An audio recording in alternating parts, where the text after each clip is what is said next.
Hey everyone, so today I'm going to talk about how to keep your hair color looking vibrant and fresh and as possible.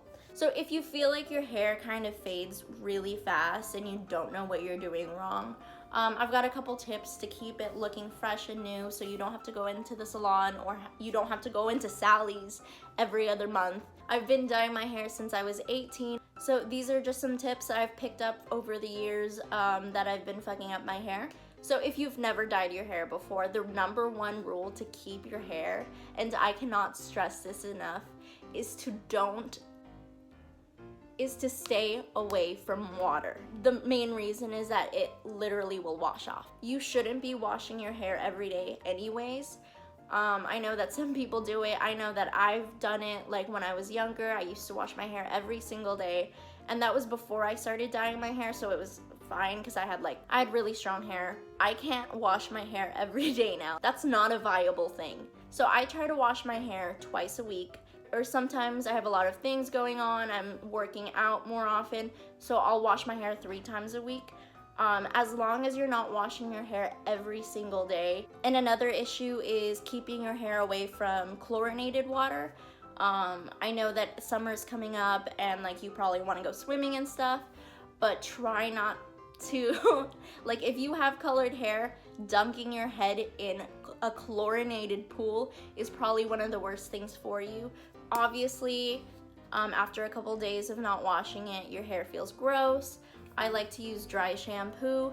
Literally any dry shampoo would do the trick. Using dry shampoo is a great way to keep your hair feeling fresh without having to strip the oils from it or the color from it. So on your wash days, make sure you're using cold water. I know that some people like showering with really hot water, and that's perfectly fine. I used to take really hot showers. Now I'm used to showering with lukewarm water. It's better for my skin, it's better for my hair. So like right before I wash my hair, I'd shampoo it and then like change the water to cold. I'd step back from the shower and kind of wash it like so.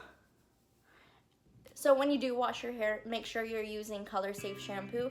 Usually they'll be sulfate free. So another tip I like to use is putting semi-permanent hair dyes in my conditioner. You kind of just wash your hair as you go and then conditioner. When I condition, I make sure I leave it in for at least 5 minutes and then wash it off. By putting that semi-permanent dye in there, you're going to let it deposit some of that hair color back. So it adds that pigment back and then you're not as faded as you would be. If you do use this tip, just know that you're going to stain your shower. You can definitely clean it up once your lease ends and you'll be okay. You'll get that deposit back. Okay, so this tip is for people who haven't yet dyed their hair or haven't chosen a color yet. So if you haven't decided on a hair color yet and you want something that's longer lasting, choose blue or purple pigments. Those tend to have longer lasting effect. Scientifically, the pigment is a little bit smaller, I think. Don't quote me on this, but I just know that blue and purplish pigments last longer than red or pink pigments. So for people who are doing this at home, make sure you're bleaching healthy hair and dyeing healthy hair. That means if your hair looks like hay right now, or your split ends, just chop them off. And if you're bleaching your hair, please, please, please bleach your hair at the appropriate level for the hair dye. And what I mean is that if you are going for pastel colors, don't just bleach your hair until it's orange. You have to bleach your hair until it's very, very light so that it can take on that color. Otherwise, it's just not gonna show up.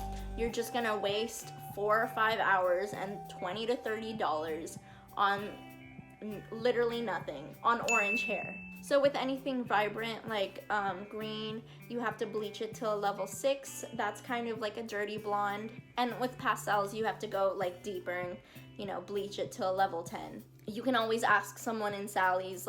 Not a lot of them are professionals, but they do know about hair color, so make sure you ask them. Those are my tips to keeping your hair vibrant. I know some of them is very pre-hair dye, but hey, please like and subscribe. Let me know what you think. And if you have any other tips that everyone could